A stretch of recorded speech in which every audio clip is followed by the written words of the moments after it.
ever seen. The fort sits on a hill that is 120 meters high, and the walls are up to another 36 meters.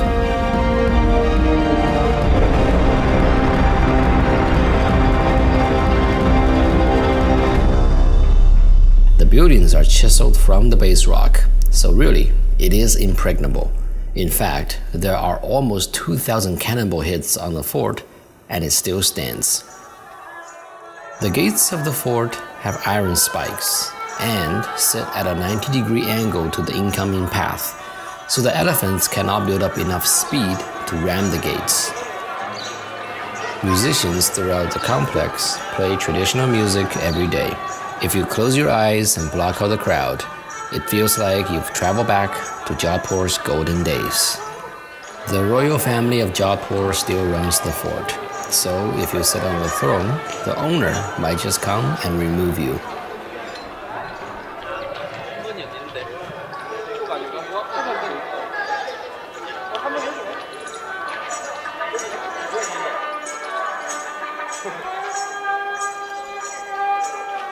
The palace/museum is a stunning example of Rajput architecture.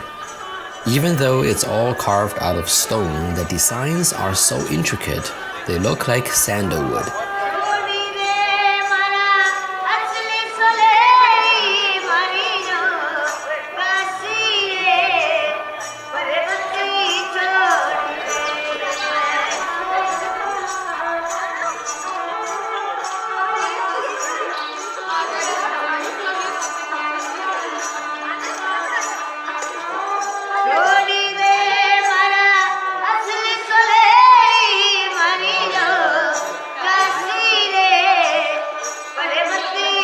The fort is free to enter.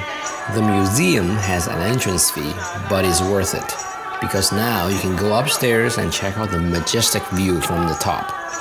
Cannons still line the top of battlements, and on a clear day, you can easily spot some of Jodhpur's other attractions, such as this cenotaph to a Maharaja.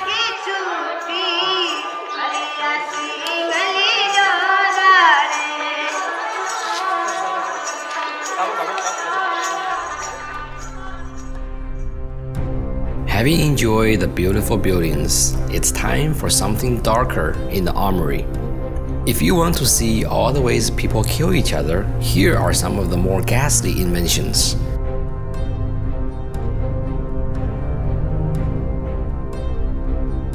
Behind the display glass, we find a large assortment of swords, spears, daggers, and what look like huge scissors designed for cutting more than just paper.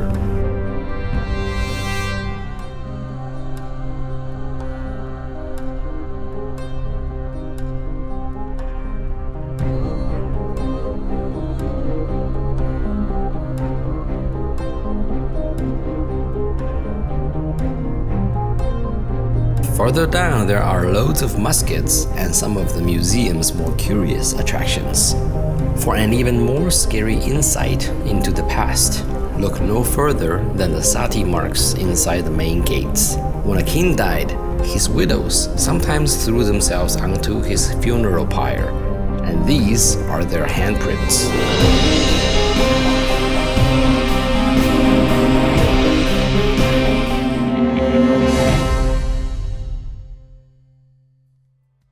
Going further up, we reach the private chambers of the royal family.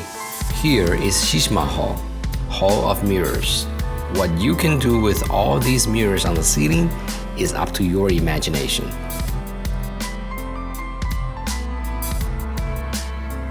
Further down is Pool Mahal, or Palace of Flowers, the grandest room with gold ceilings and elaborate arches.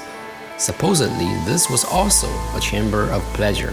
What else are you going to do with all these rooms anyway, right?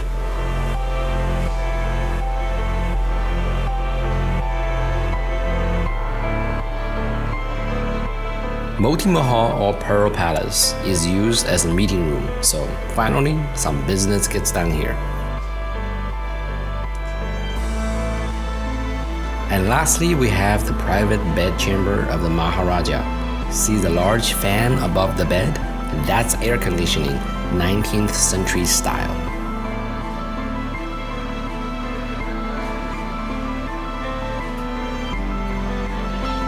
Escaping from all the grandeur inside, we come to the best view of the blue city.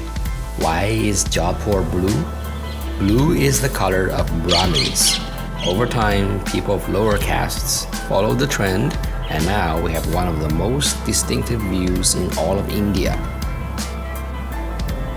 Finally, if you're not afraid of heights, have a sit on top of the fortress walls. Watch the birds fly below and know in your heart that just a century ago, before the age of flight, this view was as good as it got.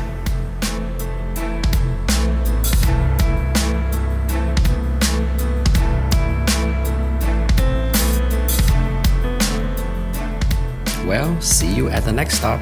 Jai Summer.